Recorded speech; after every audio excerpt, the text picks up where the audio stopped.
नमस्कार, know everything या YouTube चॅनलमध्ये मी तुमच्या मनापासून स्वागत करते।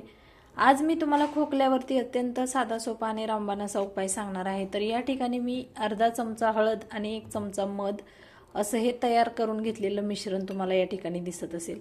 तर हे तयार झालेलं जे मिश्रण आहे ते तुम्ही रात्री झोपण्या अगोदर या औषधाचं सेवन करायचं आहे। या औषधामुळे तुमच्या घशातील इन्फेक्शन पूर्णपणे दूर होणार आहे आणि तुम्हाला वारंवार येणारा खोकला अगदी काही मिनिटांमध्ये थांबणार आहे। तर आज माझ्या मुलाला खोकला येतोय म्हणून या ठिकाणी मी हा उपाय करत आहे।